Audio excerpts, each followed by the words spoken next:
Hello केम छो विद्यार्थी मित्रों मजामा। आज આપણે नवा चैप्टर સાથે મળીએ છીએ। આપણે ચેપ્ટર નંબર 4 છે એ પૂરું કર્યું છે નિશ્ચયક, બરાબર છે મિત્રો। આપણે ચેપ્ટર નંબર 4 લેન્ધી હતું થોડું, બરાબર છે। નંબર ઓફ સમ છે વધારે હતા અને દાખલાઓ પણ થોડાક ઓમ સહેલા પણ લાંબા દાખલાઓ હતા। આ ચેપ્ટરનું રિવિઝન ખાસ કરી લેજો। ત્રીજું ચેપ્ટર અને ચોથું ચેપ્ટર બે કમ્બાઈન ચેપ્ટર છે, એક જ ચેપ્ટર તરીકે ઓળખવામાં આવે છે। શ્રેણિકનો એક ભાગ તો નિશ્ચયક, બરાબર છે। એ બંને ટોપિકને કમ્બાઈન કરીને વ્યવસ્થિત તમે તૈયારી કરી લેજો, બરાબર છે। કારણ કે આ ચેપ્ટર છે એમાંથી 4 માર્કનો પૂછાય છે પ્રશ્ન, ચોથા ચેપ્ટરમાંથી એમાંથી 3 માર્કનો પ્રશ્ન પૂછાય છે। અને આમ જોવા જાવ તો વેઇટેજ બહુ સારું કહેવાય અને સરળ બંને ચેપ્ટરો છે અને બીજો ચેપ્ટર પણ ખૂબ સરસ છે, બરાબર છે। એટલે આ ચેપ્ટરોની બધાની વ્યવસ્થિત તૈયારી કરી લેજો। જ્યારે પણ આપણે રૂબરૂ મળશું, બરાબર છે, ત્યારે એ ચેપ્ટરના આપણે એમસીક્યુ પણ પૂરા કરી લેશું, ઉદાહરણને બધું, ઓકે। અત્યારે આપણે એ ચેપ્ટરને પૂરું કરી અને ચેપ્ટર નંબર 1 તરફ આગળ વધીએ છીએ, સંબંધ અને વિધેય। આ ચેપ્ટર મિત્રો થિયરિકલ ચેપ્ટર છે આખું, અને તમને આમાં વધારે ભણવાની મજા આવશે કારણ કે તમારી સામે જ આખું લખેલું હશે। થિયરિકલ છે આખું ચેપ્ટર, ન્યુમેરિક બહુ ઓછું આવે છે, થિયરિકલ જોવા મળે છે બધું। હવે તમને એમ થાય કે આ તો આપણે ભણી ગયા છીએ સંબંધ વિધેય ધોરણ 11ની અંદર, બીજું ચેપ્ટર અમે ભણ્યા છીએ। તો મિત્રો એ તમે ભણ્યા છે વાત સાચી, પણ ત્યાં થોડીક લિમિટેડ તમે ભણ્યા છો, બરાબર છે। આ એનું ફૂલ વર્ઝન છે અત્યારે, બરાબર। આ પ્રો વર્ઝન જે કહેવાય એ આ ફૂલ વર્ઝન છે। ત્યાં તમે જે જોયું ટ્રેલર હતું, ત્યાં તમે સંબંધ ભણ્યા છો, સંબંધના અલગ અલગ પ્રકારો ભણ્યા છો, સંબંધનો જે ચોક્કસ પ્રકાર છે એને વિધેય તરીકે ઓળખવામાં આવે છે વિધેય ભણ્યા છો, અલગ અલગ પ્રકારના વિધેયો શીખા છો, માનાંક વિધેય, પૂર્ણાંક ભાગ વિધેય, ન્યૂનતમ પૂર્ણાંક ભાગ વિધેય, મહત્તમ પૂર્ણાંક ભાગ વિધેય, તદેવ વિધેય, બરાબર, ચિહ્ન વિધેય, સુરેખ વિધેય, બહુપદી વિધેય, સમય વિધેય, આવા બધા અલગ અલગ વિધેયોના પ્રકારો તમે ભણી ગયા છો મિત્રો, બરાબર છે। એટલે ચેપ્ટર નંબર 2 છે ધોરણ 11નું, એનું પણ તમે રિવાઇઝ કરી શકો છો। ત્યાં પણ આપણે સંબંધ ભણી ગયા છીએ, સંબંધની વ્યાખ્યા ભણી ગયા છીએ મિત્રો। આ ચેપ્ટર છે સંબંધ અને વિધેય, એની શરૂઆત છે એ ગણ ચેપ્ટરથી થાય। ગણ ચેપ્ટર ઉપર આખું આધારિત ચેપ્ટર છે। આપણે ગણ ચેપ્ટર ભણ્યા હતા પહેલું, ત્યારબાદ બીજું ચેપ્ટર તમને સર ભણાવ્યું હતું સંબંધ અને વિધેય। એમાં એ ચેપ્ટરની શરૂઆત તમે યાદ કરો, તમે બે ગણના ક્રોસ ગુણાકારથી કરેલી હતી, ક્રમયુક્ત જોડ ક્રોસ ગુણાકાર, બરાબર છે। હા, તો બે ગણનો ક્રોસ ગુણાકાર કઈ રીતે કરવામાં આવે છે, બરાબર છે। ખાલી એક આછેરી તમને ઝલક આપી દઉં, બાકી તમને ખબર જ છે, બરાબર છે। ધારો કે ગણ એ બરાબર તમને આપ્યું છે એ અને બી, અને ગણ બી છે એના બરાબર આપ્યું છે 1 ને 2। આ બંનેનો ક્રોસ ગુણાકાર કઈ રીતે વ્યાખ્યાયિત થાય છે અથવા કઈ રીતે કરવામાં આવે છે? બે ગણનો ક્રોસ ગુણાકાર કરવાથી એક ક્રમયુક્ત જોડ ઉદ્ભવે છે। ક્રમયુક્ત જોડ એટલે આ રીતે, અને ક્રમયુક્ત જોડ કહેવાય। જોડ એટલે બે સભ્યો હોય, ક્રમયુક્ત ત્રય એટલે આમાં 3 હોય, એક્સ વાય ઝેડ, બરાબર છે। એટલે એ ક્રોસ બી ક્રોસ સી કરો તો ઉ આવે, એ ક્રોસ બી કરો તો એક્સ ને વાય આવે, અને ગણ ખાલી એમ હોય તો એક જ જોડ આવે છે, ઓકે। એટલે આ રીતે આપણે ક્રમયુક્ત જોડ ત્યાં તમે શીખી ગયા। અહીં હું ક્રોસ ગુણાકાર ખાલી રિવાઇઝ કરાવું છું। હવે ક્રોસ ગુણાકાર કઈ રીતે કરવામાં આવે છે, તો કે એ ક્રોસ બી, મતલબ તમારે એક પેલા ગણ એનો ઘટક લેવાનો, ગણ એનો ઘટક છે એ, એનો ક્રોસ ગુણાકાર તમે ગણ બીના પેલા ઘટક સાથે કરો એટલે A1 નામનો ઘટક। પેલો છે ને હંમેશા ગણ એમાંથી હોય ને બીજો ઘટક છે હંમેશા ગણ બીમાંથી લેવાનો, એટલે A1 પછી આવું પણ બની શકે A2 પછી B1 અને B2, આ રીતે ક્રોસ ગુણાકાર કરવામાં આવે છે અને એ ક્રોસ બી તરીકે ઓળખવામાં આવે છે। અમુક તમને ઝીણી ઝીણી બાબતો કહી દઉં છું જે અગત્યની છે એ। બીજું જુઓ મિત્રો, ગણ એમાં 2 સભ્યો છે, ગણ બીમાં પણ 2 સભ્યો છે, તો ગણ એ ક્રોસ બી છે ને આ એનો એક સભ્ય છે। હંમેશા ક્રોસ ગુણાકાર છે જે, બરાબર છે, એનો સભ્ય કોણ હોય છે તો કે ક્રમયુક્ત જોડ હોય છે। એક સભ્ય છે, બીજો સભ્ય, ત્રીજો સભ્ય અને ચોથો સભ્ય, એમ ગણ એ છે એમાં 2 સભ્યો હતા, ગણ બી છે એમાં પણ 2 સભ્યો હતા, તો number of A cross B. A cross બીમાં કેટલા સભ્યો થયા મિત્રો? તો કે 2 × 2 4 સભ્યો થયા, જોઈ શકો છો તમે. બરાબર છે. માનો કે ગણ એમાં 3 સભ્યો હોય ને ગણ બીમાં 2 સભ્યો હોય, તો 3 × 2 3 × 2 6 ક્રમયુક્ત જોડ બને. આ એ ક્રોસ બીની વાત છે. એમાં મિત્રો એ ક્રોસ બી છે એની અંદર પેલો જે ક્રમયુક્ત જોડનો પેલો ઘટક છે ગણ એનો સભ્ય હોય હંમેશા, બીજો ઘટક છે હંમેશા ગણ બીનો સભ્ય હોય છે. આ ક્રમયુક્ત જોડ અને ક્રોસ ગુણાકારની આપણે વાત કરી છે. બીજી વસ્તુ, ઘણી વખત એવું બને છે કે એ ક્રોસ એ જ કરવામાં આવે છે, તો આને ઘણી વખત એ સ્ક્વેર વડે પણ દર્શાવવામાં આવે છે. મતલબ એનો ક્રોસ ગુણાકાર એની સાથે જ કરવામાં આવે છે. બરાબર, તો આવી રીતે પણ થાય છે. અથવા આવું પણ બને એ ક્રોસ એ, તો આને એ ઘન તરીકે ઓળખવામાં આવે છે. માનો કે ગણ એમાં 3 સભ્યો છે, તો 3 × 3 × 3 કેટલી ક્રમયુક્ત જોડ? ત્રય બનશે. આમાં તો કે 3 3 9 તેરીને 27 ને ઉપર કેટલી બને? 3 × 3 9 જોડ બને. એટલે આ ક્રોસ ગુણાકારની સીધી ને સરળ વાત હતી. અને ક્રમયુક્ત જોડ, બરાબર છે, આ તમે જાણો છો અને તમને ખબર હોવી જોઈએ. બરાબર છે, કારણ કે આના ઉપરથી જ આપણે આગળ સંબંધ છે એની વ્યાખ્યા તારવવાની થશે, ક્રોસ ગુણાકાર ઉપરથી. ઓકે, 11મા ધોરણમાં તમે સંબંધ જે ભણ્યા છો, બરાબર છે, એ સંબંધને ઇંગ્લિશમાં કહેવામાં આવે છે રિલેશન. બરાબર છે. તો સંબંધ એટલે શું? તો કે ગણ એ અને ગણ બી, બરાબર છે, ગણ એ અને ગણ બી, ધારો કે કોઈ બે અરિક્ત ગણો આપ્યા છે અને એ બેનો ક્રોસ ગુણાકાર કરવામાં આવે, એ ક્રોસ બી. એ ક્રોસ બીના દરેક ઉપગણને, ધ્યાનથી સાંભળજો, એ ક્રોસ બીના દરેક ઉપગણને એક સંબંધ તરીકે ઓળખવામાં આવે છે. કેના તરીકે ઓળખવામાં આવે છે? સંબંધ તરીકે ઓળખવામાં આવે છે. હવે ઉપગણ શબ્દ તમે આવ્યો, ઉપગણ પણ તમે ગણ ચેપ્ટરમાં ભણી ગયા છો મિત્રો. અહીંયા બધા શબ્દો નવા નથી આવતા, તમે ભણી ગયેલા છો એ જ શબ્દો આવે છે. ઉપગણ તમને ખબર છે કઈ રીતે મેળવવાના હોય છે. ઉપગણ લખવાની શરૂઆત આપણે ખાલી ગણથી કરતા મિત્રો. ખાલી ગણથી શરૂઆત કરતા, પછી એક સભ્યવાળો ગણ આવે, પછી બે સભ્યોવાળો ગણ બનાવતા, પછી 3 સભ્યોવાળો ગણ બનતો. બરાબર છે. એમ માનો કે ગણ એ અને ગણ બીના સભ્યો મેક્સિમમ આવી જાય ત્યાં સુધી છેલ્લે મેક્સિમમ મોટામાં મોટો ઉપગણ બનતો. એક છેલ્લે જે મેન જે ગણ છે પોતે જ પોતાનો ઉપગણ થતો. એમ ખાલી ગણથી લઈ અને ગણ પોતે સુધીના ઉપગણો બનતા. બરાબર છે. એમ આ સંબંધ તમને આપ્યો છે. બરાબર છે. આપણે જે સંબંધ એટલે જે આપણે વાસ્તવિક જીવનમાં જે સંબંધો છે એમ. એટલે અહીં એવું કહેવા માંગે છે કે ગણ એ છે અને ગણ બી છે, એ બંનેના ઘટકો એકબીજા સાથે સંકળાય છે, અમુક ચોક્કસ સંબંધ છે. બરાબર છે. જેમ કે તમે છો ને તમારા પિતા છો, તો બંને વચ્ચેનો પિતા પુત્રનો સંબંધ છે. મમ્મી સાથેનો મમ્મી અને પુત્ર અથવા પુત્રીનો સંબંધ છે. એમ ભાઈ બહેનનો સંબંધ છે. એમ અહીંયા પણ કોઈ ગાણિતિક સંબંધ હોય છે ચોક્કસ. બરાબર છે. આવી રીતે અહીંયા આપણે મેથેમેટિકલી સમજવાનું છે. ઓકે, એટલે એક સંબંધ હોય છે. અહીંયા તમે આ જે એરો ડાયાગ્રામ છે આમાં સમજવા માંગી છે કે આ પી છે એ એક ગણ છે, ક્યુ છે એક બીજો ગણ છે. પીના સભ્યો ક્યુના સભ્યો સાથે જોડાય છે.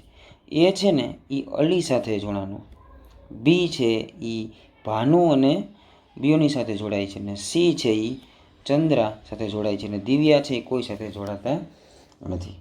બરાબર છે. હવે અહીંયા એક સંબંધ આ રીતે દર્શાવી શકાય છે એરો ડાયાગ્રામથી. ઓકે, પછી હવે તમને અહીં સંબંધની વ્યાખ્યા આપી છે. શું છે? તો કે અરિક્ત ગણ એ અને બી માટે એ ક્રોસ બી, હમણાં આપણે જે ક્રોસ ગુણાકાર કર્યો, એ ક્રોસ બી ના કોઈ પણ ઉપગણને એથી બી પરનો સંબંધ કહે છે. હજી એકવાર, અરિક્ત ગણો એ અને બી માટે એ ક્રોસ બીના કોઈ પણ ઉપગણને એથી બી પરનો સંબંધ કહે છે મિત્રો. બરાબર. એ ક્રોસ બીનો ઉપગણ ક્રમયુક્ત જોડના પ્રથમ ઘટક x અને બીજા ઘટક y વચ્ચે કોઈ સંબંધ પ્રસ્થાપિત કરવાથી મળે છે. એ ક્રોસ બીનો કોઈ પણ ઉપગણ કઈ રીતે મળે છે? તો કે ક્રમયુક્ત જોડ આપણે બનાવીએ છીએ. પ્રથમ ઘટક છે x હોય ને બીજો ઘટક y હોય છે. એ બંને વચ્ચેનો કોઈ એક સંબંધ પ્રસ્થાપિત કરવામાં આવે છે. બરાબર છે. ને એના કરવાથી ઉપગણ મળે છે અને એક સંબંધમાં અનુરૂપ થાય છે. બીજા ઘટકને પ્રથમ ઘટકનું પ્રતિબિંબ કહે છે. આપણે ભણી ગયા છીએ. બીજો જે ઘટક છે વાય એને પ્રતિબિંબ તરીકે ઓળખવામાં આવે છે. એટલે મિત્રો આ જે વાય છે ક્રમયુક્ત જોડ હોય છે એક્સ અને વાય, વાયને પ્રતિબિંબ કહેવાય, એક્સને પૂર્વ પ્રતિબિંબ તરીકે ઓળખવામાં આવે છે. બરાબર છે? ઓકે. પછી આ બધું 11મા ધોરણનું છે, રિવાઇઝ કરાવું છું. વ્યાખ્યા નંબર 3 પ્રદેશની આપી છે. તો કે જો આર એ એથી બી પરનો કોઈ સંબંધ છે, રિલેશન છે, એને આર અથવા એસ વડે ઘણી વખત દર્શાવવામાં આવે છે. તો સંબંધ આર ની પ્રત્યેક ક્રમયુક્ત જોડના પ્રથમ ઘટકથી બનતા ગણને સંબંધ આરનો પ્રદેશ તરીકે ઓળખવામાં આવે છે. માનો કે કોઈ સંબંધ છે આર બરાબર, તમે સંબંધ ભણી ગયા છો 1 2 2 3 3 4, આ સંબંધ છે. ક્રમયુક્ત જોડનો જે પ્રથમ ઘટક છે ને એનો ઉપયોગ કરીને કોઈ ગણ બનાવો છો તમે, તો આને શું કહેવામાં આવે છે? પ્રદેશ અથવા ડોમેન તરીકે ઓળખવામાં આવે છે. અને બીજા ઘટકોથી જે ગણ બને છે 2 3 ને 4, બરાબર છે, એને કહેવામાં આવે છે વિસ્તાર. એટલે ગણ સંબંધ આર એથી બીનો કોઈ એક સંબંધ હોય અને સંબંધ આરની પ્રત્યેક ક્રમયુક્ત જોડના બીજા ઘટકથી બનતા ગણ સંબંધ આરનો વિસ્તાર તરીકે ઓળખવામાં આવે છે. આ વિસ્તાર થશે, એને રેન્જ તરીકે ઓળખવામાં આવે છે. અને ગણ બીને સંબંધ આરનો સહપ્રદેશ એટલે કે કોડોમેન કહે છે. અહીં જોઈ શકાય છે કે વિસ્તાર છે એ સહપ્રદેશનો શું હોય છે? ઉપગણ હોય છે. બરોબર છે? અહીંયા સુધી આપણે આ 11મા ધોરણની અંદર તમે ભણી ગયા હતા. બરાબર છે? સંબંધ, ક્રોસ ગુણાકારના દરેક ઉપગણને સંબંધ તરીકે ઓળખવામાં આવે છે. ક્રોસ ગુણાકારમાં રહેલી ક્રમયુક્ત જોડના પ્રથમ ઘટકથી બનતા ગણને શું કહેવામાં આવે છે? ઈ સંબંધનો પ્રદેશ કહેવામાં આવે છે. ક્રમયુક્ત જોડના બીજા ઘટકથી બનતા ગણને એ સંબંધનો વિસ્તાર તરીકે ઓળખવામાં આવે છે.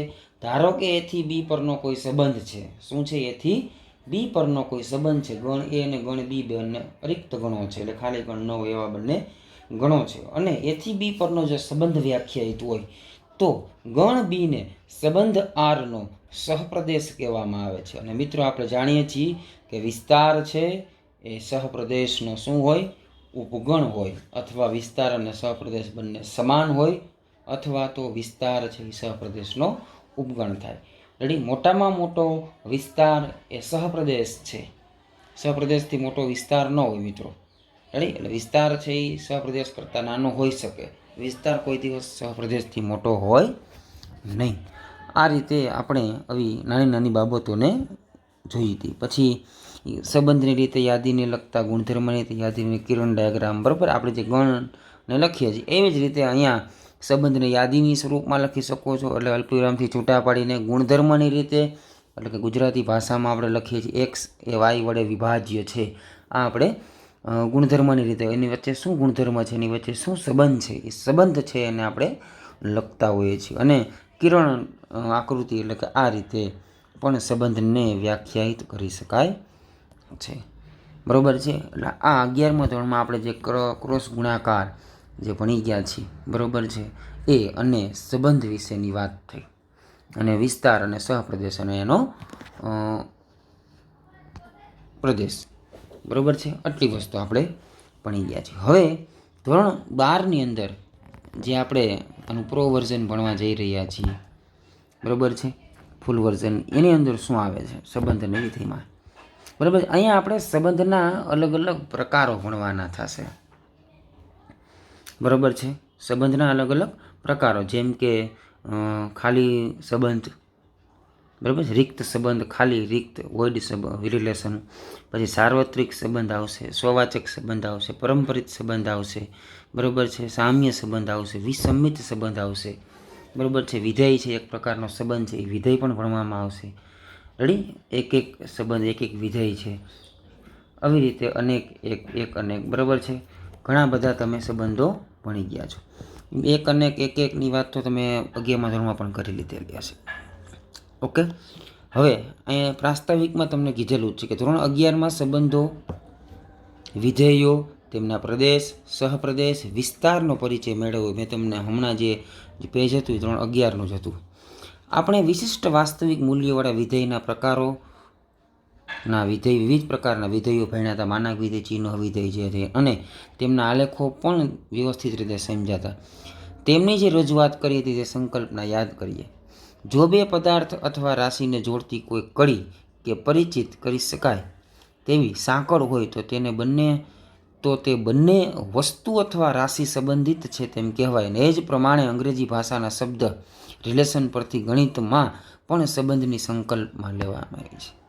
બરાબર, કોઈ પણ બે વસ્તુ છે, બરાબર, આપણે આલેખ ડ્રો કરીએ છીએ એક્સ અને વાય એક્સ ઉપર. એમ એક્સ અક્ષ પરનો કોઈ ઘટક છે એ વાય એક્સ પરના ઘટક સાથે કોઈ સંબંધથી જોડાય છે. વર્ગ હોય તો એ પ્રમાણે આલેખ થાય, માનક વિધેય હોય તો એક્સ ને વાયના મૂલ્યો એ રીતે જોડાય છે, ચિહ્ન વિધેય હોય તો એક્સ ને વાયના મૂલ્યો એ રીતે આલેખ આપણે બને છે. લોગેરિધમ હોય તો લોગનો આલેખ અલગ રીતે બને છે, સાઇનનો આલેખ અલગ રીતે બને, ટેનનો આલેખ. એમ એ શું છે? ટેન એ બંને વચ્ચેનો સંબંધ છે, એક્સ ને વાય વચ્ચેનો. બરાબર છે, સંબંધ. પણ કેવો સંબંધ? ચોક્કસ સંબંધ છે કે જેને આપણે વિધેય તરીકે ઓળખીએ છીએ. મિત્રો, વિધેય એ સંબંધ જ છે, પણ શું વ્યાખ્યાયિત સંબંધ છે, કોઈ ચોક્કસ ગુણધર્મને અનુસરે છે, એટલે આપણે એને વિધેય તરીકે ઓળખીએ છીએ. બરાબર છે, એટલે આપણે અહીંયા સંબંધ વિશે ભણવાના છે. હવે તમને અહીંયા અલગ અલગ એથી બી પરના સંબંધો આપ્યા છે. બરાબર છે, ધોરણ 12ના વિદ્યાર્થીઓનો ગણ એ લો અને એ જ શાળાના ધોરણ 11ના વિદ્યાર્થીઓનો ગણ લ્યો. ધોરણ 12 અને ધોરણ 11ના વિદ્યાર્થીઓનો ગણ છે. અહીં એથી બી એ ગણ છે એ ધોરણ 12ના વિદ્યાર્થીનો ગણ છે અને બી ગણ છે ધોરણ 11ના વિદ્યાર્થીઓનો ગણ છે. એથી બીના સંબંધો માટેના કેટલાક ઉદાહરણો નીચે આપેલા છે. કેવા ઉદાહરણો આપ્યા છે? તો કે ક્રમયુક્ત જોડ A B belongs to A cross B, એટલે એ બી છે ક્રમયુક્ત જોડ એ બી એ ક્રોસ બીનો સભ્ય છે. બિલોંગ્સ ટુ એટલે સભ્ય હોવું, એ તમને ખબર છે. કે જ્યાં એ બીનો ભાઈ છે, એ છે ને એ બીનો ભાઈ છે. બરાબર છે, એટલે એ છે એ ક્યાંથી આવ્યો હોય? ગણ એમાંથી. બી છે એ ક્યાંથી આવ્યો હશે? ગણ બીમાંથી આવ્યો હશે. તો ગણ એનો સભ્ય એ છે. આ જે સ્મોલ એ છે એ ગણ એનો સભ્ય છે, સ્મોલ છે એ ગણ બીનો સભ્ય છે. અને એ બી ક્રમયુક્ત જોડ છે ને એ ક્રોસ બી ક્રોસ ગુણાકારનો સભ્ય છે. તો ગણ એમાંથી એક સભ્ય આવ્યો એ, ગણ બીમાંથી એક સભ્ય આવ્યો બી, બંને વચ્ચેનો સંબંધ કેવો થયો? ભાઈ. હવે માનો કે એ છે એ ધોરણ 12નો વિદ્યાર્થી છે, બી છે એ ધોરણ 11નો વિદ્યાર્થી છે. તો એવું બની શકે કે બીનો કોઈ ભાઈ છે એ ધોરણ 12માં ભણતો હોય, અથવા એનો કોઈ ભાઈ છે ધોરણ 11માં ભણતો હોય, જે બી તરીકે ઓળખાય. એટલે અવિક્રમયુક્ત જોડ બની શકે છે. આને સંબંધ કહેવાય એ અને બી વચ્ચેનો. બીજો જો એ બી કે જે એ ક્રોસ બીનો સભ્ય છે, એ બીની બહેન છે. એ બી કે જે એ ક્રોસ બી, એની ઉંમર બીની ઉંમર કરતાં વધારે હોય, એની ઉંમર બીની ઉંમર કરતાં વધારે હોય એવી ક્રમયુક્ત જોડ આવે છે. બરાબર છે, ક્રોસ બીમાં. એવી જ રીતે બીજો કોઈ સંબંધ વ્યાખ્યાયિત કર્યો છે. એ અંતિમ પરીક્ષામાં પ્રાપ્ત કરેલ ગુણ એ બીએ અંતિમ પરીક્ષામાં પ્રાપ્ત કરેલ ગુણ કરતાં ઓછા છે. બરાબર, આ એ અને બી વચ્ચેનો સંબંધ વ્યાખ્યાયિત થાય છે. પછી એ બી કે જે એ ક્રોસ બીનો સભ્ય છે, એ અને બી એક જ વિસ્તારમાં રહે છે, એક જ વિસ્તારના સભ્યો હોય, ધોરણ 11 ધોરણ 12માં ભણતા હોય. આ રીતે અલગ અલગ સંબંધો આપણે સામાજિક છે, ગણિતની ભાષામાં કે વ્યવહારના સંબંધો વિશેની વાત કરી. ઓકે, આમ છતાં આપણે આ પરથી અનુરૂપ તારણ મેળવીને એથી બીના સંબંધ આરને ગાણિતિક રીતે એક્રોસ બીના સ્વૈર ઉપગણ તરીકે વ્યાખ્યાયિત કરીએ છીએ. બરાબર છે, આપણે ખબર જ છે કે આ રીતે સંબંધો હોય છે. એમ ગણિતની ભાષામાં પણ આપણે જો વાત કરવી હોય, અંકો સાથે સંબંધની વાતો કરવી, ગણિતના સંબંધોની, તો ગણ એ અને ગણ બીના સભ્યોનો તમારે ક્રોસ ગુણાકાર કરવાનો છે, એ બે ગણનો, અને એના કોઈ પણ ઉપગણને આપણે શું કહેશું? આપણે સંબંધ તરીકે વ્યાખ્યાયિત કરશું. બરાબર છે. હવે સ્વૈર ઉપગણ એટલે કેવો ઉપગણ? મિત્રો, ઉપગણ છે એ ફિક્સ છે, પણ કયો હશે આપને ખબર નથી. બરાબર છે, એટલે એને સ્વૈર, આપણે વાત થઈ ગઈ હતી સ્વૈર, અચળ, અચળ અને ચલ, પછી સ્વૈર, અચળ અને અચળ. ઓકે, પછી આપણે હવે શું ભણવાના છે? તો કે આમાં સંબંધના વિવિધ પ્રકારના સંબંધો ભણવાના છીએ. બરાબર છે, પછી વિધેય ભણવાના આવશે, પછી વિધેયનું સંયોજન ભણવાનું આવશે, અને પછી વ્યસ્ત સંપન્ન એટલે કે પ્રતિવિધેય ભણવાનું થશે, વ્યસ્ત વિધેય. રેડી, વિધેયો ભણવાના થશે. અને પછી છેલ્લો ટોપિક છે દ્વિક્રિયા એમ 1, 2, 3, 4 અને 5 ટોપિક આપણે ભણવાના થશે. રેડી? ઓકે, ચાલો આગળ વધીએ છીએ ધીમે ધીમે.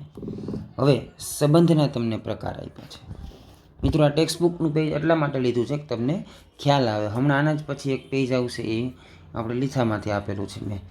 બરાબર છે? તો જુઓ, સંબંધના પ્રકાર વિશે આપણે ભણીએ. બરાબર છે? પહેલો પ્રકાર છે સંબંધનો, એ લોકોએ લીધેલો છે રિક્ત વોઇડ સંબંધ. રેડી? કેવો સંબંધ? રિક્ત અથવા વોઇડ અથવા ખાલી સંબંધ. આ કોની વ્યાખ્યા છે? ખાલી સંબંધની વ્યાખ્યા છે. એક મિનિટ, બ્લેક છે.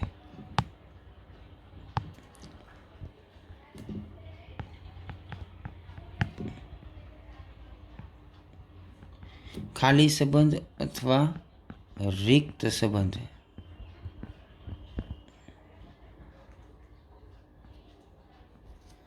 બરાબર?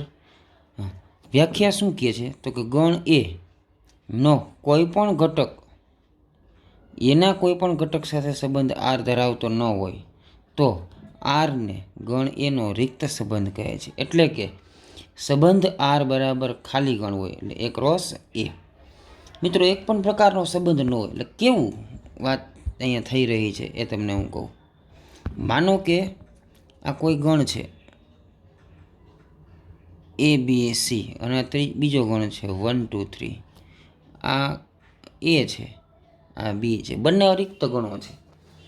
મેં અત્યારે કોઈ એરો ડાયાગ્રામ ડ્રો કરેલ નથી અહીં એની વચ્ચે. મતલબ એ છે એ કોઈ સાથે જોડાતો નથી, બી પણ કોઈ સાથે જોડાતો નથી બીના કોઈ પણ ઘટક સાથે, ને સી પણ બીના કોઈ પણ ઘટક સાથે જોડાતો નથી. મતલબ અહીંયા કોઈ કનેક્શન છે જ નહીં આ લોકો વચ્ચે. તો આવા સંબંધને કેવો સંબંધ કહેવાય? ખાલી સંબંધ કહેવાય. કેવો સંબંધ કહેવાય? ખાલી સંબંધ. કોઈ છે જ નહીં. મતલબ અહીંયા તમે એ ક્રોસ બી કરો છો તો ખાલી ગણ આવે છે અને ખાલી સંબંધ તરીકે ઓળખવામાં આવે છે. શું કામ ખાલી સંબંધ રિક્ત સંબંધ બને છે તમને વાત કહું. મિત્રો, આપણે યાદ કરો, ગણ એ છે એમાં 1 2 મેં લીધા હોય તો ગણ એના કેટલા ઉપગણ બને? 4 ઉપગણ બને. આપણે ભણી ગયા. શરૂઆત કરતાં આપણે ખાલી ગણ, ગણમાં 1, ગણમાં 2 અને ગણમાં 1 ને 2. ખાલી ગણ કોઈ પણ ગણનો ઉપગણ હોય છે. પછી એકાકી ઉપગણ અને પછી ગણ પોતે પોતાનો ઉપગણ હોય છે. બરાબર છે? એટલે આ રીતે આમ ખાલી ગણ છે એ કોઈ પણ ગણનો ઉપગણ છે મિત્રો. પછી ગણ એ હોય કે એ ક્રોસ બી કરો છો તો એ પણ ગણ જ છે. એ ક્રોસ બી છે, બે ગણનો ક્રોસ ગુણાકારથી એક નવો ક્રમયુક્ત જોડવાળો ગણ બને છે. તો એ ક્રમયુક્ત જોડ એ ક્રોસ બી આપણે લઈએ છીએ એના કોઈ પણ ઉપગણને સંબંધ તરીકે ઓળખવામાં આવે છે. કોને? ઉપગણને. તો મિત્રો, આ ગણનો ઉપગણ ખાલી ગણ તો હોવાનો જ છે. તો આ દરેક ગણને, દરેક એ ક્રોસ બી કરો છો ને એમાં એક ઉપગણ એનો ખાલી ગણ હોય જ. તો એ જે ખાલી ગણ ઉપગણ બને છે ને એને રિક્ત સંબંધ તરીકે ઓળખવામાં આવે છે. કેવા સંબંધ તરીકે ઓળખવામાં આવે છે? રિક્ત સંબંધ તરીકે ઓળખવામાં આવે છે. એટલે ગણ એનો કોઈ પણ ઘટક, ગણ એના કોઈ પણ ઘટક સાથે સંબંધ આર ધરાવતો ન હોય તો ગણ આર, તો સંબંધ આરને ગણ એ પરનો રિક્ત સંબંધ કહે છે. એટલે કે એ ક્રોસ એ. એક બીજી વસ્તુ મિત્રો મારે તમને એક કહેવી છે, એ પણ તમે 11મા ધોરણમાં ભણી ગયા છો. કઈ? તો કે આપણે એ ક્રોસ બી કરો ને તો આને એ થી બી પરનો સંબંધ કહેવાય. કેવો કહેવાય? એ થી બી પરનો સંબંધ. તો એવું પણ બની શકે ગણ એનો પોતાની જ સાથે ક્રોસ ગુણાકાર થાય તો આને છે ને એ થી એ પરનો સંબંધ કહેવાય. અથવા ઘણી વખત માત્ર એ પરનો સંબંધ, આવી પણ ભાષા વાપરવામાં આવે છે. તો એથી એ પરના સંબંધને માત્ર એ પરનો સંબંધ પણ કહેવામાં આવે છે. તો જ્યારે એવું કહેવામાં આવે કે એ પરનો સંબંધ, ત્યારે પ્રદેશના ઘટકો પણ એમાંથી લેવાના અને સહપ્રદેશ કે વિસ્તારના ઘટકો પણ ગણ એના જ સભ્યો હોય. એટલે ગણ પોતે જ પોતાની સાથે ક્રોસ ગુણાકાર કરે છે. રેડી? એટલે અહીં એથી એ પરનો સંબંધ છે. એટલે અહીંયા આપણે જે એ લોકોએ ખાલી સંબંધની જે વાત કરી છે બરાબર છે, એમાં ગણ એનો કોઈ પણ ઘટક સાથે સંબંધ ધરાવતો નથી, તો આવા સંબંધને ખાલી સંબંધ કહેવાય. મિત્રો ખાલી આર બરાબર ફાઈ એ ક્રોસ એનો ઉપગણ હોય જ છે, આને ખાલી સંબંધ. બીજી વ્યાખ્યા છે સાર્વત્રિક સંબંધ. વ્યાખ્યા નંબર 2, સાર્વત્રિક સંબંધ. જો ગણ એનો પ્રત્યેક ઘટક એના પ્રત્યેક ઘટક સાથે સંબંધિત હોય તો એ પર વ્યાખ્યાયિત સંબંધ આરને સાર્વત્રિક સંબંધ કહે છે. એટલે કે આર એ ક્રોસ એ, આર બરાબર એ ક્રોસ એ આખો એ ક્રોસ એ થાય ને, તો એને કેવો કહેવાય, શું કહેવામાં આવે છે, એને આપણે સાર્વત્રિક સંબંધ તરીકે ઓળખશું થાય તો એને સાર્વત્રિક સંબંધ કહે છે. બરાબર છે.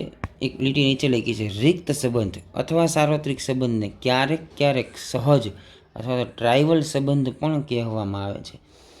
બરાબર છે. આપણે 2 સંબંધો ભણી ગયા, એક ખાલી સંબંધ અને એ પરનો સંબંધ એ ક્રોસ એને અથવા એ ક્રોસ બી, આખા એ ક્રોસ બી અથવા આખા એ ક્રોસ એ, અને સાર્વત્રિક સંબંધ તરીકે ઓળખવામાં આવે છે અને ખાલી સંબંધ તરીકે ઓળખવામાં આવે છે.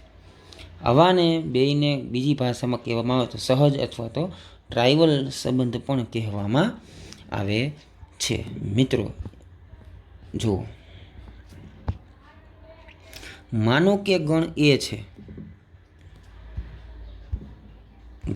છે, એની અંદર આપણે હમણાં વાત થઈ હતી એ પ્રમાણે ધારો કે એ ગણ છે એની અંદર એ બી ઘટકો આવેલા છે અને બી ગણ છે એની અંદર 1 2 આવેલા છે. તો એ ક્રોસ બી આપણે કરીએ છીએ મિત્રો, તો એમાં શું આવશે ખબર, A1 પછી A2 B1 અને B2. આ ફૂલ આખો સંબંધ થઈ ગયો, મેઇન સંબંધ. એનો દરેક ઘટક બીના ઘટક સાથે સંકળાય છે, એમ બીનો દરેક ઘટક છે એના ઘટક સાથે સંકળાય છે. આ જે એકરોસ એ આખું એક એકરોસ બી બન્યું ને, એને છે ને સાર્વત્રિક સંબંધ કહેવાય. કેવો સંબંધ કહેવાય?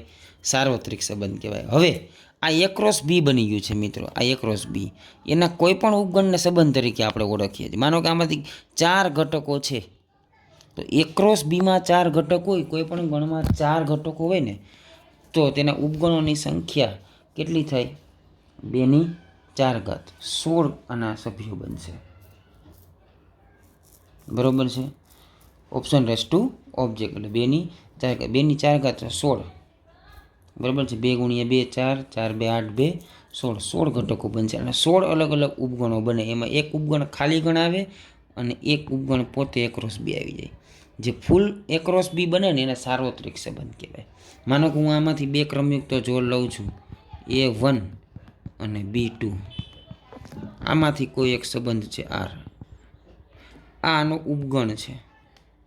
આ સાર્વત્રિક સંબંધ નથી, આ કોઈ ચોક્કસ સંબંધ છે કે એ છે એ 1 સાથે જોડાય છે માત્ર, અને બી છે એ કોઈ ચોક્કસ સંબંધથી 2 હારે જોડાય છે. આ એક સંબંધ થયો. એ ક્રોસ બી છે એ પણ સંબંધ છે, પણ એને યુનિવર્સલ રિલેશન એટલે કે સાર્વત્રિક સંબંધ તરીકે ઓળખવામાં આવે છે. બરાબર છે. આનો એક ઉપગણ ખાલી ગણ પણ થાય છે, જેને આપણે રિક્ત સંબંધ તરીકે ઓળખીએ છીએ. એમ એ ક્રોસ એ કરો તો એ ક્રોસ એને સાર્વત્રિક સંબંધ કહેવાય. જો રિલેશન સંબંધ આર બરાબર એ ક્રોસ એ થઈ જાય તો આને સાર્વત્રિક સંબંધ કહેવાય. પરંતુ માત્ર ગણમાં ખાલી અમુક જ ઘટકો આવતા હોય, બરાબર છે, 2 કે 3 કે 4 ક્રમયુક્ત જોડ એ ક્રોસ એ આખું ના આવતું હોય તો આનો કોઈ ચોક્કસ સંબંધ થઈ ગયો, આ સાર્વત્રિક સંબંધ થઈ ગયો. ને કોઈ ના આવતું હોય તેને ખાલી સંબંધ કહેવાય. આ રીતે અલગ અલગ અહીં તમને વ્યાખ્યા આપી છે. ઓકે, પછી હવે જે આપણે ભણવાના છીએ આની અંદર આ 2 તો ભણી ગયા, એમ બીજા 3 સંબંધો છે, સ્વવાચક, સંમિત અને પરંપરિત. મિત્રો ખૂબ જ અગત્યના છે. અને એક છે સામ્ય સંબંધ. સ્વવાચક સંબંધ પરંપરિત છે કે સંમિત છે કે સામ્ય સંબંધ, આ બધી વસ્તુ આપણે ભણવાના છીએ. શું કીધું છે આના કરતાં હું તમને આ એક કોપીમાંથી ભણાવું છું લીથાની, એ તમને વધારે સમજાશે. કઈ રીતે? સ્વવાચક સંબંધ, એને ઇંગ્લિશમાં કહેવાય રિફ્લેક્સિવ રિલેશન. બરાબર છે. જો અહીંયા એસ વડે પણ ઘણી વખત સંબંધને દર્શાવવામાં આવે છે ને એસ છે અહીંયા આર સમજો તો પણ ચાલે, આર વડે પણ દર્શાવવામાં આવે છે. એટલે એવું જરૂર નથી કે આર જ લખો. એસ સંબંધનો એસ લખો તો હાલે અને આર લખો તો હાલે. આર એટલે કઈ રીતે? માનો કે એ ઘટક છે એ બી સાથે સંબંધ ધરાવે છે, તો એ રિલેશન બી, એ છે એ બી સાથે રિલેટેડ છે, એની વચ્ચેનો કોઈ ચોક્કસ સંબંધ હોય. હવે સ્વવાચક સંબંધ કોને કહેવાય? તો કે જો ગણ એસ, જો સંબંધ એસ એ ગણ એ પરનો કોઈ સંબંધ હોય અને એ એસ એ એટલે કે A R A every A belongs to A માટે, એટલે ગણ એના દરેક સભ્ય માટે, એટલે કે એ છે એ સંબંધ એસનો સભ્ય હોય દરેક એ માટે, તો એસને સ્વવાચક સંબંધ તરીકે ઓળખવામાં આવે છે. હજી એકવાર કહું છું, કેવો સંબંધ? માનો કે ગણ એ પરનો સંબંધ છે, ગણ એમાં બે સભ્યો છે 1 ને 2, તો ગણનો સભ્ય પોતાના જ સાથે જોડાયેલો હોવો જોઈએ. માનો કે 1 2 સભ્ય હોય તો 1 1 અને 2 છે એ બે સાથે પોતાની સાથે, એટલે 2 2 અવિક્રમયુક્ત જોડ ધરાવતો હોય ને એવા સંબંધને સ્વવાચક સંબંધ કહેવાય. બરોબર છે? એક વ્યાખ્યા સમજૂતી આપીશ તમને અહીંયા, સમજૂતીથી વધારે તમને ખ્યાલ આવશે. સમજૂતી નંબર 1 જુઓ કે 1 2 3 ગણ એ છે 1 2 3 છે. હવે તમે એ ક્રોસ એ કરો છો એટલે આખું એ ક્રોસ એ છે 1 1 1 1, પછી 1 2 2 1 1 3 2 2 2 3 3 1 3 2 3 3, આ આખું એ ક્રોસ એ છે. 3 ઘટકો છે મિત્રો, એક ક્રોસ એ કરશો એટલે 3 3 9 ઘટક થાય. 1 2 3 4 5 6 7 8 ને 9 આવી ગયા. ઓકે, હવે ઓકે, આ જે સંબંધ છે ને મિત્રો, આને સાર્વત્રિક સંબંધ કહેવાય. કેવો સંબંધ કહેવાય? સાર્વત્રિક સંબંધ કહેવાય. જે આપણે કહેતા હતા ને હમણાં એક ક્રોસ એને, આને સાર્વત્રિક સંબંધ કહેવાય. રેડી? હવે આમાંથી એ પ્રકારની જોડ કઈ કે જેનો એક્સ યામ અને વાય યામ બે સરખા હોય એવા? તો કે 1 1 2 2 અને 3 3. ગણ એમાં કેટલા સભ્ય છે? 3. રેડી? ગણ એમાં 3 સભ્ય છે, એટલે એક એકની સાથે જોડાય, બે બેની સાથે જોડાય ને 3 3ની સાથે જોડાતું હોય. આવો જો અવિક્રમયુક્ત જોડ આવતી હોય ને જે સંબંધમાં આવી 3 ક્રમયુક્ત જોડ ફરજિયાત હોવી જોઈએ. ગણ એમાં 1 2 3 છે તો તમારા સંબંધમાં 1 1 2 2 અને 3 3 હોવા જોઈએ. જો આવું શક્ય હોય તો આવા સંબંધને સ્વવાચક સંબંધ કહેવાય. સ્વવાચક એટલે પોતે પોતાની સાથે જ જોડાયેલો હોવો જોઈએ. અને અવિક્રમયુક્ત જોડ કમ્પલસરી હોવી જોઈએ. કેટલી હોવી જોઈએ? તો કે ગણમાં જેટલા સભ્યો હોય એટલી હોવી જોઈએ. અહીંયા 1 2 3 છે મિત્રો, તો 1 1 2 2 અને 3 3 હોવા જ જોઈએ, તો જ તેને સ્વવાચક સંબંધ કહેવાય. માનો કે 1 1 છે 2 2 છે 3 3 નથી, તો એને સ્વવાચક કહેવાય નહીં. 1 1 છે 2 2 નથી 3 3 નથી, સ્વવાચક કહેવાય નહીં. ઓકે, 2 2 છે 3 3 છે 1 1 નથી, સ્વવાચક કહેવાય નહીં. એનો મતલબ કે 1 1 પણ હોવું જ જોઈએ, 2 2 પણ હોવું જ જોઈએ, 3 3 પણ હોવું જોઈએ, બીજું કોઈ ન હોય. 1 1 2 2 ને 3 3 આવો જો કોઈ સંબંધ હોય તો આને સ્વવાચક સંબંધ કહેવાય. એટલે આટલી ક્રમયુક્ત જોડ કમ્પલસરી હોવી જોઈએ. મિત્રો હજી આ ચોથો ઘટક 4 હોય તો આને સ્વવાચક બનાવવા માટે 4 4 હોવું ફરજિયાત છે. ટૂંકમાં જેટલા ગણમાં સભ્યો હોય દરેક પોતાની સાથે જોડાયેલ હોય એવી ક્રમયુક્ત જોડ તમને સંબંધમાં દેખાવી જોઈએ, તો જ તેને સ્વવાચક સંબંધ કહેવાય. મતલબ પોતે પોતાની સાથે જોડાયેલો હોવો જોઈએ. બરાબર છે? તો આ સ્વવાચક સંબંધની સમજૂતી થઈ ગઈ. સમજૂતી નંબર 2 થી સમજીએ. એક ગણ આપ્યો છે, એમાં 1 2 3 આપ્યા છે, નીચે એક સંબંધ આપ્યો છે 1 1 2 2. જો આ ગણ એ છે, એથી એ પરનો સંબંધ આર છે, અને એમાં એથી એ એટલે કોણ? એથી એ પરનો સંબંધ એટલે એ ક્રોસ એ થયો મિત્રો. જ્યાં એ ક્રોસ એ છે એથી એ પરનો ફૂલ સંબંધ છે, સાર્વત્રિક સંબંધ. એમાંથી એને અમુક ક્રમયુક્ત જોડ લીધી છે. એક મિનિટ, જો કઈ જોડ લીધી છે? 1 1 પછી 2 2 3 3, 1 1 2 2, એક મિનિટ, 1 1 2 2, 1 1 2 2 3 3. રેડી? પછી 1 3 1 3 અને 2 1, આ 2 1. આ જે અંડરલાઇન કરેલી છે એટલી ક્રમ જોડ એમાંથી ઉપાડી, મતલબ જે આર છે ને એ એ ક્રોસ એનો ઉપગણ છે, એટલે આ સંબંધ થયો. ઓલો સાર્વત્રિક સંબંધ એ પણ સંબંધ જ છે, એટલે એથી એ પરના અમુક ઘટકો જ લીધા છે એમાંથી. રેડી. હવે આ સ્વવાચક છે કે નહીં એ પરનો સ્વવાચક સંબંધ છે. શું કામ સ્વવાચક છે મિત્રો? તો કે કયા ગણ છે? તો કે 1 2 3 છે સભ્યો. તો 3 સભ્યો છે તો 1 1 હોવા જોઈએ, 2 2 હોવા જોઈએ, ને 3 3 છે. 1 1 2 2 ને 3 3 ઓકે, સ્વવાચક છે. વધારાના સભ્યો હોય એનાથી સ્વવાચકને કાંઈ ફેર પડે નહીં. એનો મતલબ આમ કે મિત્રો આમાં 3 સભ્ય છે ને, તો આ 3 સભ્યો ફરજિયાત જોઈએ અને જોઈએ જ, તો જ એને સ્વવાચક કહેવાય. સમજૂતી નંબર 3, એક સંબંધ આપ્યો છે 1 1 3 3 2 1 ને 3 2. એ ગણ એ પરનો સ્વવાચક સંબંધ નથી. શું કામ નથી? તો કે 1 1 છે, 2 2 નથી, 3 3 છે, 2 1 છે, 3 2 છે. 2 2 ન હોવાને કારણે સ્વવાચક નથી. ગણમાં 3 સભ્ય છે. હમણાં 1 3 પરનો સંબંધ કીધો હોય તો સ્વવાચક છે. ઓકે, 2 બિલોંગ્સ ટુ એ, 2 ગણ એનો સભ્ય છે તો 2 2 પણ ફરજિયાત હોવા જોઈએ સંબંધમાં, તો જ એને સ્વવાચક થાય. સમજૂતી નંબર 4, અરિક્ત ગણ એ પરનો સાર્વત્રિક સંબંધ એ સ્વવાચક છે. મિત્રો સાર્વત્રિક સંબંધ છે એ સ્વવાચક હોય. શું કામ? તો કે એક ક્રોસ એમાં તો બધું આવી જાય ને. એક ક્રોસ એ કરો તો 1 1 આવી જાય, 2 2 આવી જાય, 3 3 આવી જાય, વધારાના બીજા ઘટકો આવી જાય. તો સાર્વત્રિક સંબંધ છે એ કેવો સંબંધ થાય? હંમેશા સ્વવાચક હોય જ છે. અરિક્ત ગણ પરનો સાર્વત્રિક સંબંધ. સમજૂતી નંબર 5 આપી છે. શું આપી છે? ઓકે, આપણે અંકોની ભાષામાં બહુ સાદા ઉદાહરણો હતો, આ થોડુંક એનાથી લેવલ અપ થયું. સંબંધ આર આપ્યો છે, એ પ્રાકૃતિક સંખ્યા ગણ પરનો સંબંધ આપ્યો છે, એટલે n થી n પરનો સંબંધ છે, એટલે n ક્રોસ n છે ને એ આનો સાર્વત્રિક સંબંધ થાય. મિત્રો ખાસ હું જે બોલું છું એના ઉપર ખાસ ધ્યાન રાખજો. આ બધું આમાં લખેલું નથી હોતું. સંબંધ આર છે એ n પરનો સંબંધ છે, મતલબ કે n થી n પરનો સંબંધ થયો. એનો મતલબ એમ થાય કે પ્રદેશનો ઘટક પણ એનમાંથી લેવાનો અને વિસ્તારનો ઘટક અથવા સહપ્રદેશનો ઘટક પણ એનમાંથી લેવાનો. મતલબ આ ગણનો સાર્વત્રિક સંબંધ કોણ થાય? આ સંબંધોનો તો કે n ક્રોસ n છે ને આનો સાર્વત્રિક સંબંધ થાય. રેડી. હવે આગળ વધીએ. n થી n પરનો સંબંધ આર છે અને એ સંબંધ છે એ કોણ છે? સંબંધ કેવો છે? તો કે આ સંબંધ છે એના ઘટકો x ને y હશે. કેવા હશે? કયા સંબંધથી જોડાયેલા હશે? તો કે x મોટા છે અથવા એના જેટલા છે. કોના કરતાં? y કરતાં. x greater than or equal to વાયના સંબંધથી x ને y જોડાયેલા છે. અને એક્સ વાય કેમાંથી લેવાના? તો કે એનમાંથી લેવાના. એ ગણ એન પરનો સ્વવાચક સંબંધ છે. કઈ રીતે મિત્રો સ્વવાચક સંબંધ થાય જોઈએ આપણે. ઓકે, એન થી એન પરનો સંબંધ છે, એટલે અહીંથી 1 લીધો. 1 greater than or equal to 1 આવે મિત્રો, એટલે 1 1 થયા.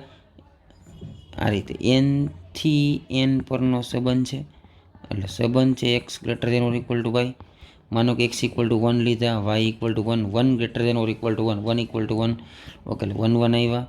2 greater than or equal to 2, 3 greater than or equal to 3. આવું તમે લખી શકશો. 4 greater than 4, 4 greater than or equal to 4, 5 greater than or equal two 5. એટલે 1 1 પેર બની, 2 2 પેર બની, 3 3 એમ. એનમાં અનંત સભ્યો હોય પ્રાકૃતિક સંખ્યાઓ. રેડી. દરેક પ્રાકૃતિક સંખ્યા પોતાની સાથે આ રીતે જોડાશે, સમાન હોઈ શકે છે ને. Greater than or equal to છે એટલે સ્વવાચક થાય મિત્રો. હમણાં આમ કહી દીધું હોય તમને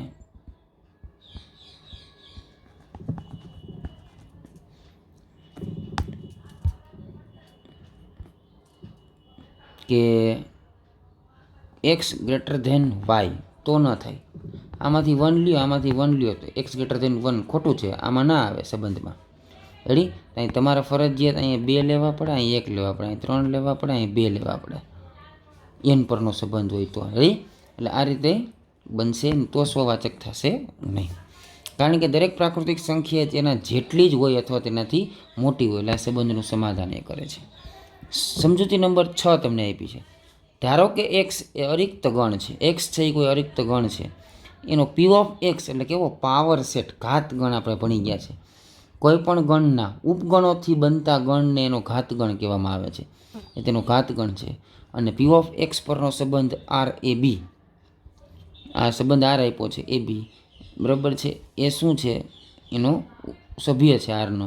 તો એ ઉપગણ બી એ સ્વવાચક સંબંધ છે. હા, શું કામ? ગણ એ અને ગણ બી છે એની વચ્ચેનો સંબંધ શું છે? ઉપગણનો. તો દરેક ગણ પોતાનો ઉપગણ હોય જ, બી પોતાનો ઉપગણ હોય જ, સી પોતાનો ઉપગણ હોય. રેડી? એટલે અહીંયા સ્વવાચક સંબંધ થશે, કારણ કે દરેક ગણ છે પોતાનો ઉપગણ હોય છે. એટલે એ નામની જોડ આવશે, બી નામની જોડ આવશે. માનો કે સી ગણ હોય તો સી નામની જોડ આવશે. એમ ઘાત ગણનો દરેક સભ્ય એ પોતાનો જ ઉપગણ થશે. બરાબર છે? ઘાત ગણ છે એમાં એના ઉપગણ લખવાના હોય, પછી એનો ગણ કરના હોય. ખાલી ગણનો ઉપગણ થાય, આ ગણ હોય એને પોતાનો, પછી બીજો ગણ હોય પાછો પોતાનો ઉપગણ થશે. એમ ઘાત ગણનો દરેક સભ્ય પોતાનો જ ઉપગણ થશે. આ સ્વવાચક સંબંધ થઈ ગયો. હવે સમિત સંબંધ કોને કહેવાય? બરાબર છે? એની વ્યાખ્યા શું છે? તો કે ગણ એસ પરનો સંબંધ, સંબંધ એસ એ ગણ એ પરનો કોઈ સંબંધ છે. ધારો કે સંબંધની અંદર એ બી નામની જોડ છે, એ છે એ બી સાથે જોડાયેલા છે. રેડી? એ છે એ સંબંધ એસ વડે બી સાથે જોડાયેલા છે, અને જો બી પણ સંબંધ એસ વડે એ સાથે જોડાયેલું હોય, એટલે કે એ બી પણ હોય તમારા સંબંધમાં અને ક્રમયુક્ત જોડ બી એ પણ હોય, એ બી ને બી એ બેય પોસિબલ હોય ને, તો આવા સંબંધને સમિત સંબંધ કહેવાય. એનો મતલબ આમ કે 1-2 પણ હોવા જોઈએ અને 2-1 પણ હોવા જોઈએ. જો 1-3 હોય તો 3-1 હોવા જોઈએ. 1 છે એ 3 સાથે સંબંધ ધરાવે છે, એમ 3 પણ એ જ સંબંધ 1 સાથે પણ ધરાવે છે. એટલે કોઈ પણ સંબંધની અંદર જો એ બી અને બી એ આ બંને પ્રકારની જોડો પોસિબલ હોય તો આને સમિત સંબંધ તરીકે ઓળખવામાં આવે છે. ઓકે મિત્રો, એક આપણે સરસ ઉદાહરણથી સમજીએ. અહીંયા જુઓ, ઉદાહરણ નંબર 5 કે સંબંધ ગણ એ આપ્યો છે 1 2 3 4 5. ગણ એ પરના સંબંધો આપ્યા છે R1 અને R2, કોઈ પણ બે સંબંધો છે, અને ગણ એ પરના બે સંબંધો છે. R1 સંબંધ આ રીતે આપ્યો છે અને R2 સંબંધ આપ્યો છે. હવે સમિત છે કે નહીં તમારા મિત્રો કહેવાનું છે. ઓકે, પહેલાં તો એ કહ્યું છે સ્વવાચક છે કે નહીં. કેટલા ગણ એમાં સભ્યો છે? 4. 1 1 2 2 3 3 4 4. આટલું હોય ને તો એને સ્વવાચક કહેવાય. પણ આમાં 1 1 નથી દેખાતા. પહેલાંમાં જુઓ ક્યાંય 2 2 છે, 3 3 નથી, 4 4 નથી, માટે સ્વવાચક નથી. બીજો જુઓ, 1 1 છે, 2 2 નથી, 3 3 છે, 1 1 છે, 2 2 નથી, 3 3 છે, અને 4 4 નથી, માટે સ્વવાચક નથી. એક પણ જોડ ઘટતી હોય, બરાબર છે, તો એ સ્વવાચક ન કહેવાય. હવે સમિત વિશે વાત કરીએ. સમિત છે કે નહીં આપણે ચેક કરવી છે. જો મિત્રો ધ્યાનથી જોજો, મેં તમને કીધું જો એ બી હોય ને, એ બી, તો એ બીને સમિત કરવા માટે બી એ હોવું જોઈએ. જો એ બી હોય તો બી એ હોવું જોઈએ, તો જ એ સમિત થાય. જો એ બી ન હોય તો બી એની કોઈ જરૂરિયાત નથી. માનો કે 1 3 છે અહીંયા, તો આને સમિત બનાવવા માટે 3 1 હોવું જોઈએ છે, એટલે 1 3 માટે છે. ઓકે, એમ દરેક ક્રમયુક્ત જોડને સમિત થાય એવી જોડ હોવી જોઈએ. જો એક માટે પણ ન હોય ને તો એ સંબંધ સમિત થાય નહીં. 1 4 છે તો આને સમિત થાય એવો હોવું જોઈએ છે. ઓકે, પછી 2 2 છે, 2 2 ને સમિત કોણ થાય? 2 2 જ થાય, એટલે 2 2 છે જ આર્યા. એટલે 1 3 ને સમિત થાય એવું 3 1 છે, 1 4 ને સમિત થાય એવું 4 1 છે, અને 2 2 ને સમિત થાય એવું 2 2 જ છે. તો R1 છે ને એ મિત્રો સમિત સંબંધ છે. કેવો સંબંધ છે? સમિત સંબંધ છે.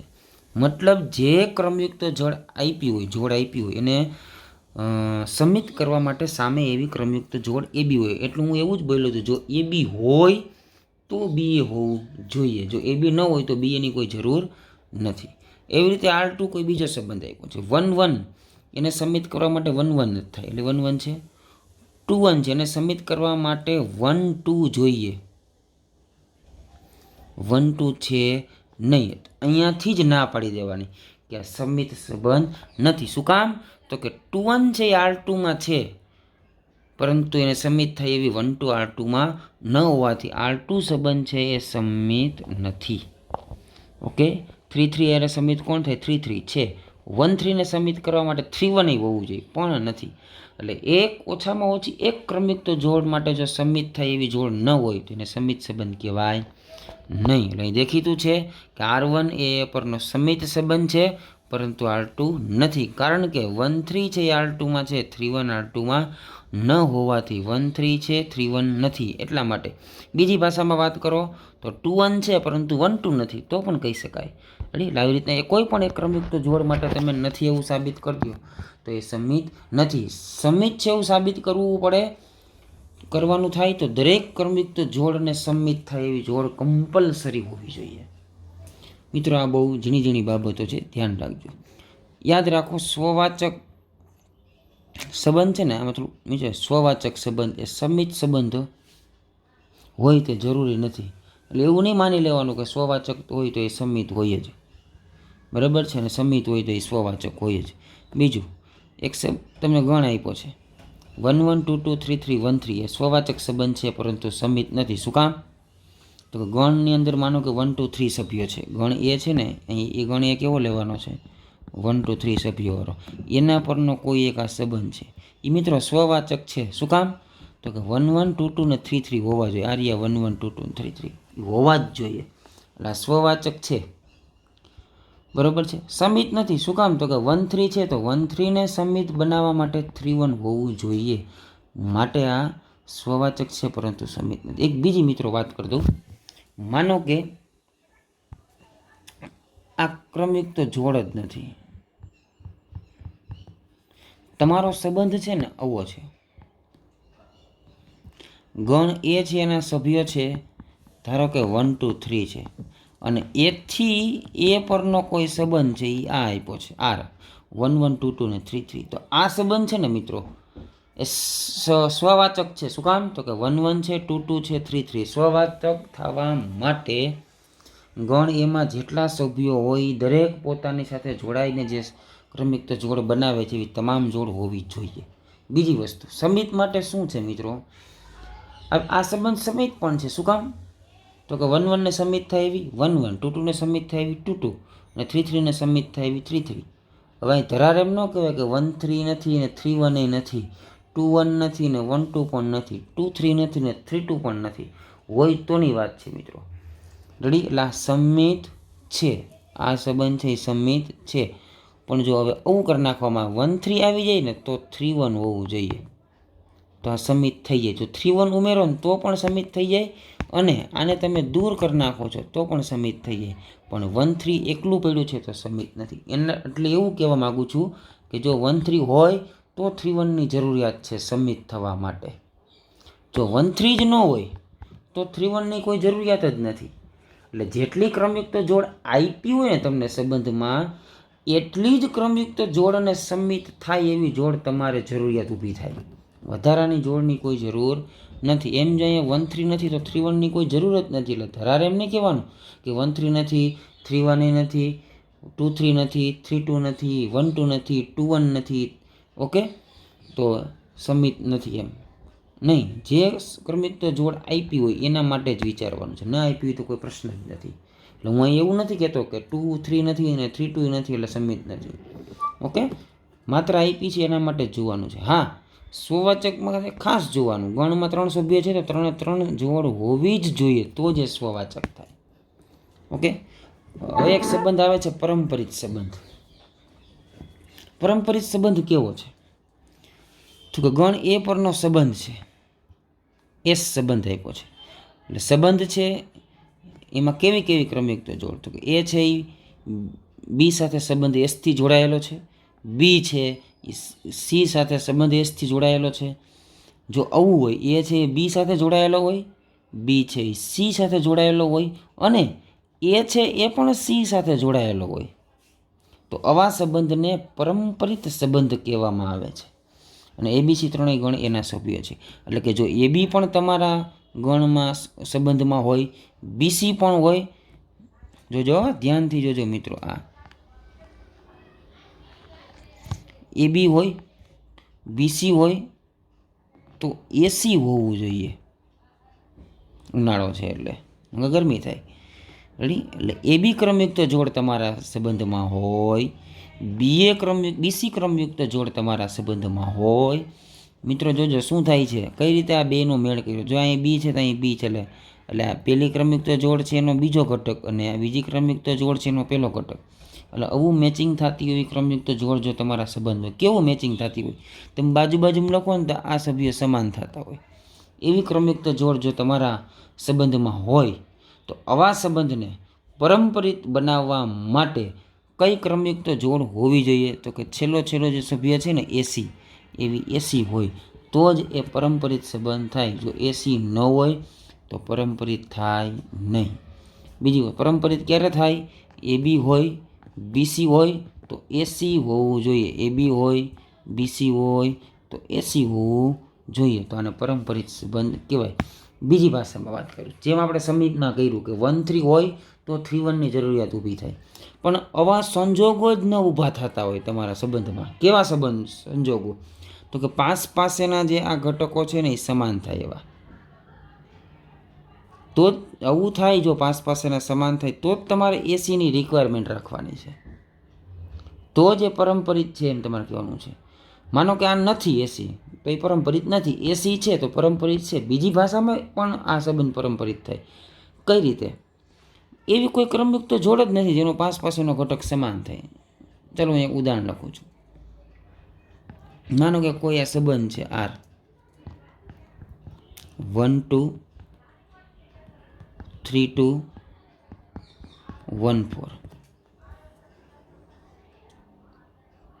આ સંબંધ મિત્રો પરંપરિત છે. શું કામ પરંપરિત છે? મને પાસેના બે ઘટકો સમાન હોય ક્રમયુક્ત જોડ બતાવો. 1-2 તો બીજો ઘટક 2 છે, તો પેલો ઘટક 2 આવે એવો ક્યાંય સંબંધ છે? તો કે નહીં. 3-2 બીજો ઘટક 2 છે, પેલો ઘટક 2 આવે એવું ક્યાંય છે? તો કે નહીં. 1-4 બીજો ઘટક 4 છે, પેલો ઘટક જ્યાં 4 આવતો એવો કોઈ ઘટક છે? તો કે નહીં, છે જ નહીં. બરોબર છે? તો આ સંબંધ છે એ પરંપરિત છે. મિત્રો આવું હોય ને 1-2-2-3 તો 1-3 છે ને એની રિક્વાયરમેન્ટ ઊભી થાય. તો 1-3 મૂકો ને તો જ આ સ્વવાચક થાય. પણ 1-2 છે, બરાબર છે, અહીંયા 2 છે તો એવી 2 વાળી કોઈ જોડ જ નથી, બરાબર છે, તો એ પરંપરિત છે જ. રેડી? એટલે જ્યાં જ્યાં સંજોગો ભેગા થાય સંજોગોના અનુસાર સામે ક્રમયુક્ત જોડ હોવી જોઈએ તો જ એ પરંપરિત કહેવાય. પણ એવા સંજોગો નથી તો પણ એને પરંપરિત કહેવામાં આવે છે. રેડી? એટલે તમારી પાસે જો એબી હોય બીસી હોય તો એસી હોય તો જ પરંપરિત થાય. પણ એબી હોય બીસી ન હોય તો એબી ને એસી બે હોય તો એ પરંપરિત છે. રેડી? એટલે આવી રીતના છે. બીજી ભાષામાં અહીંયા આપ્યું છે થોડુંક, એટલે કે એબી બિલોંગ્સ ટુ એસ પણ હોય તથા બીસી પણ ગણ એસના સભ્યો હોય. એબી અને બીસી બંને ગણ એસના સભ્યો હોય તો એસી જો ગણ એસનો સભ્ય હોય તો એસ એ પરંપરિત સંબંધ છે એમ કહેવાય. બીજું મિત્રો, ગણ એ છે એ બીનો ઉપગણ હોય, બી સીનો ઉપગણ હોય. તો આપણે 11મા ધોરણમાં ભણી ગયા છીએ, એ પણ સીનો ઉપગણ થાય જ. એટલે એ બિલોંગ્સ ટુ બી હોય, એ સબસેટ બી હોય, બી સબસેટ સી હોય, એ સબસેટ સી થાય. તો અહીંયા આવા સંબંધને પરંપરિત સંબંધ કહેવાય. ઉપગણ પરનો સંબંધ થયો. બંને વચ્ચેનો સંબંધ કેવો છે? ગણ વચ્ચેનો સંબંધ ઉપગણનો સંબંધ છે મિત્રો. એ છે બીને ઉપગણના સંબંધથી જોડાયેલા છે, બીને સી એકબીજા સાથે ઉપગણના સંબંધથી જોડાયેલા છે, તો એને સી પણ એકબીજા સાથે ઉપગણના સંબંધથી જોડાયેલા છે. બીજો એક ત્રિવિધ વિકલ્પનો નિયમ શું કહેવામાં આવે છે? એ છે એ બી કરતાં નાના છે, બી છે એ સી કરતાં નાના છે, એ લેસ ધેન બી, બી લેસ ધેન સી, તો એ છે એ સી કરતાં નાના હોય.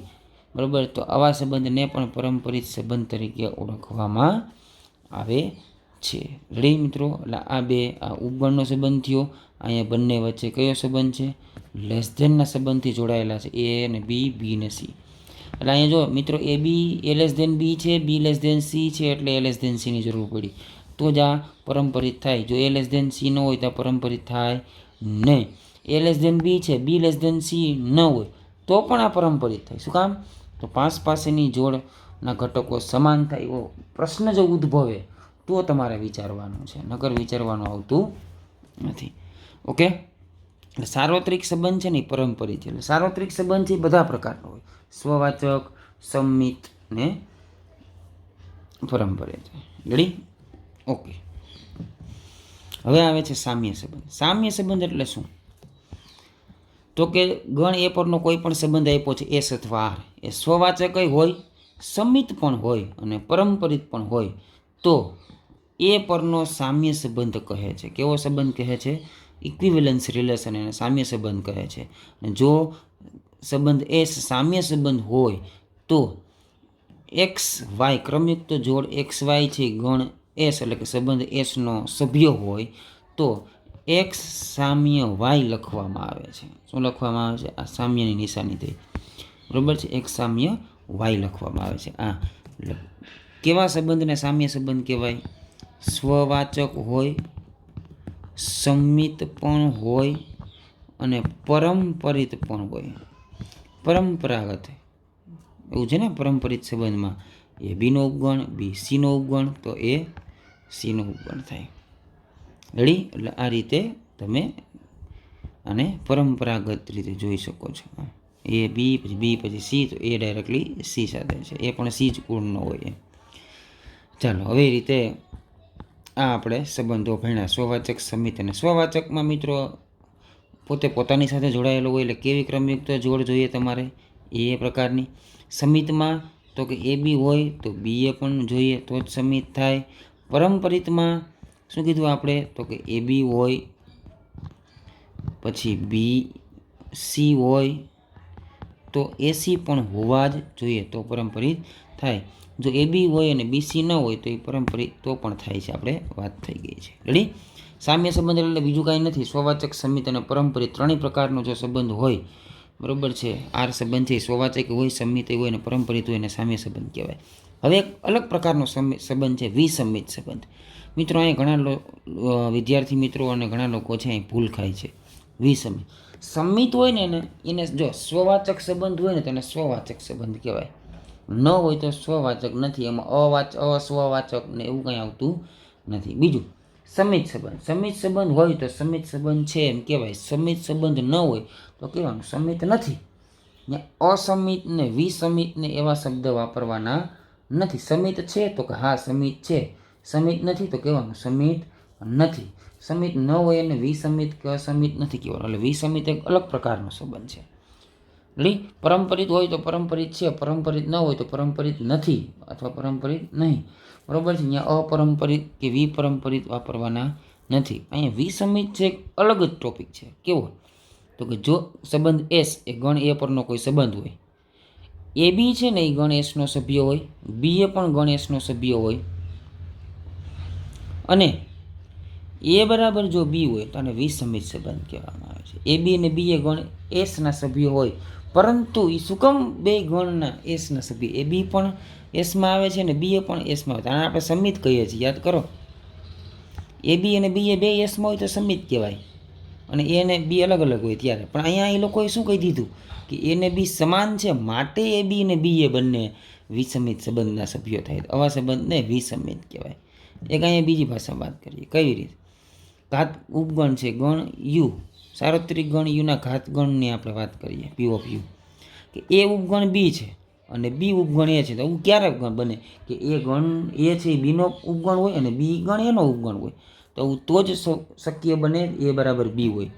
મિત્રો યાદ રાખજો, એ ગણ આપ્યો છે 1 2, બી ગણ આપ્યો છે એ 1 2 આપ્યો છે. તો 1 2 નો ઉપગણ છે ને આ 1 2 એ આ 1 2 નો ઉપગણ જ છે. એટલે એ ઉપગણ બી છે, બી ઉપગણ એ છે, તો એ ક્રમયુક્ત જોડ થઈ ને, મતલબ એ બરાબર બી છે. રેડી? એટલે આને વિસમિત સંબંધ કહેવાય. એક બીજી ભાષામાં અહીંયા આપ્યું છે કે A less than or equal to B, B less than or equal to A. તો એ બરાબર બી હોય ને તો જ એવું થાય. એ બીથી નાનો હોય ને બી એથી નાનો હોય એવું કોઈ શક્ય બને? તો કે નહીં. A less than or equal to B, B less than or equal to A. એટલે આમાં બે શક્યતાઓ છે મિત્રો, less than or equal to. એમાં લેસ ધેન વાળી સાચી ન પડે.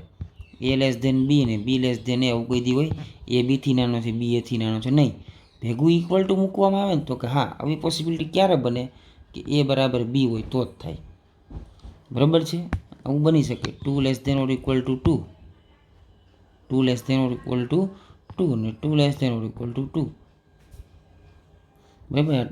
2 બરાબર 2 હોય તો જ શક્ય બને. આવા સંબંધને પરંપરિત સંબંધ કહેવાય. તમને એમ લાગે ખરું કે એ બી પણ છે અને બી એ પણ છે તો આપણે સમિત કહીએ? નહીં, નથી. કારણ કે ત્યાં એને બી સમાન છે એટલે સમિત જેવું તમને દેખાય છે. આવા સંબંધને વિસમિત સંબંધ કહેવામાં આવે છે. એટલે અહીંયા less than or equal to પરનો વિસમિત સંબંધ છે. આ ઉગણ પરનો વિસમિત સંબંધ છે. ઓકે, એટલે આ આપણે જે થિયરી હતી એ આપણે વ્યવસ્થિત ક્લિયર કરી છે, અને તમારી ટેક્સ્ટ બુકમાં પણ આ થિયરી આપી છે આટલી રીતે, બરાબર. એમાં પણ સમજાવેલું છે કે સોવાચક સંબંધ કોને કહેવાય, તો કે જો ગણ એ પરના બધા સંબંધ આરની વાત થાય છે, પ્રત્યેક એ બિલોંગ્સ ટુ એ માટે ગણ એના દરેક સભ્ય માટે એ નામની જોડ હોવી જ જોઈએ સંબંધ આરમાં, તો ગણ એ પરના વ્યાખ્યાયિત સંબંધ આરને સ્વવાચક સંબંધ કહેવાય. સમિત સંબંધ કોને કહેવાય, તો કે પ્રત્યેક A1 A2 belongs to A માટે A1 અને A2 ધારો કે ગણ એના સભ્ય છે, તો જો તમારા ગણમાં સંબંધમાં A1 અને A2 ગણ હોય તો A2 અને A1 પણ હોવી જ જોઈએ, એને સમિત બનાવે એવી, તેને સ્વમિત સંબંધ કહેવાય. પરંપરિત માટે 3 ઘટકો A1 A2 A3 ગણ એના સભ્ય છે. A1 A2 નામની ક્રમિક જોડ સંબંધ આરમાં આવેલી છે, A2 A3 નામની આવેલી છે. એનો મતલબ એમ A2 A2 બે સરખા થયા તો A1 A3 હોવી જોઈએ. જો તો A1 A3 પણ જો આરનો સભ્ય હોય તો ગણ એ પર વ્યાખ્યાયિત સંબંધ પરંપરિત કહેવાય. અને છેલ્લે ગણ એ પર વ્યાખ્યાયિત સંબંધ સ્વવાચક હોય, સમિત હોય ને પરંપરિત હોય તો એવા સંબંધને સામ્ય સંબંધ તરીકે ઓળખવામાં આવે છે. આ તમે ભણી ગયા છે. એ જ વસ્તુ તમારી યોગીની અંદર પણ આપેલી છે મિત્રો, બરાબર છે. મેં જે ભણાવ્યું છે એવું જ બધું આપ્યું છે, બરાબર છે. પેલા સંબંધ આપ્યો છે શું, તો કે એ અને બી ખાલી ગણો નથી, એવા બે સભ્ય ગણ છે. તો એક્સ છે એ કોઈ સંબંધ છે, તો એ ક્રોસ બીના દરેક ઉપગણને એક સંબંધ તરીકે ઓળખવામાં આવે છે. આપણે ભણી ગયા છીએ. સંકેતમાં આર એ ગણ એ પરનો સંબંધ દર્શાવે છે. આર છે એ ક્રોસ એનો હંમેશા ઉપગણ હોય છે, અને XY ક્રમિક તો જોડ છે એ ગણ અથવા સંબંધ આર છે એનો એક ઘટક હોય છે, અને એક્સ એ વાય સાથે આર દ્વારા સંબંધ દર્શાવે છે, અને સંકેતમાં એક્સ આર વાય વડે દર્શાવવામાં આવે છે. એટલે કે એક્સ રિલેટેડ ટુ વાય, એટલે એક્સ છે વાય સાથે સંબંધ. ખાલી સંબંધ અને રિક્ત સંબંધ આપણે ભણી ગયા.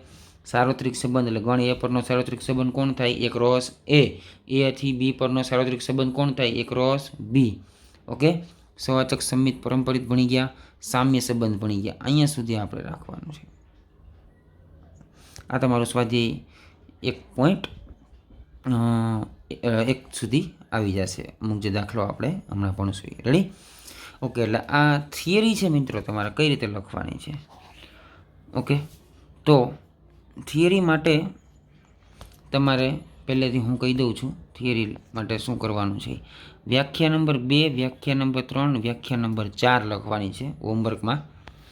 પછી હોમવર્કની અંદર વ્યાખ્યા નંબર 1, વ્યાખ્યા નંબર 2, બરાબર, 12મામાંથી એ લખવાની છે.